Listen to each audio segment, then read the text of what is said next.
All right, when you think of Elvis Presley, what's the first thing that comes to mind? It's got to be the sequence, right? The sneer, those iconic jumpsuits, the king of rock and roll.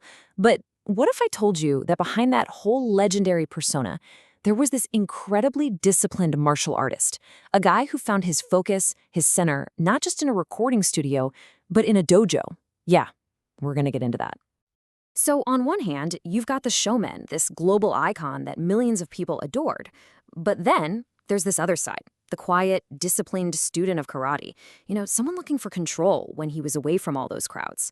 And the thing is, these two guys, they weren't fighting each other. They were just two sides of the same sequined coin. And I really want to be clear about this. This was not some celebrity gimmick. This wasn't just a phase. For Elvis, karate was absolutely essential. I mean, it was his discipline, it was his therapy, it was this secret passion that literally helped him handle the insane pressure of being, well, Elvis Presley. So, to really get where this passion came from, we've got to go back in time, back to a point where he wasn't on a stage at all. He was in a uniform thousands of miles from Graceland. I mean, can you imagine? You're literally the most famous person on the planet, and then bam, you're just Private Presley, serving in the US Army. All that chaos of fame just gets swapped out for the super rigid structure of the military. And it was right there, in West Germany of all places, that he found Shotokan karate. It gave him this whole new kind of discipline, something that was totally personal, something that was just for him. And this commitment, it was for life. This was not a quick fling. He finds karate in '58, and just 2 years later, he's got his first black belt. But he doesn't stop. He keeps training for decades, gets all the way up to a 7th-degree black belt. He even funded a whole documentary about it. This was a huge, huge part of who he was. So naturally, when Elvis came back to the States, karate came right along with him.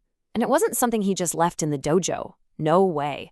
It became part of his daily life, part of his rhythm, and, as we all know, a huge part of that legendary, electrifying stage presence.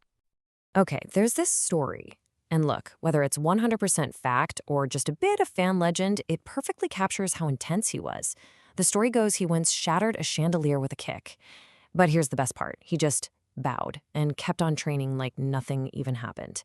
Just think about that for a second. The focus, the sheer power, and then the discipline to just go right back to it, that tells you everything you need to know. And this, right here, is where it all clicks together. If you've ever seen footage of Elvis in his Vegas years, trust me, you've seen his karate. All those sharp, explosive kicks, the deep stances he'd take, the quick little hand strikes, that wasn't random dancing. That was pure karate. He was literally taking what he learned in the dojo and putting it on stage for the whole world to see. Okay, so we've seen what he was doing, but the bigger question, the real question, is why? Why did this ancient martial art mean so much to the biggest rock and roll star on the planet? Well, the answer really gets into the psychology of it all. Basically, karate gave Elvis everything that his fame was taking away. Think about it. His life was chaos, but the dojo, it had rules, it had structure. It was a safe place for him to let out all that insane stress he was under. His career was controlled by managers and studios, but in karate, he was the one earning the belts. He was in control.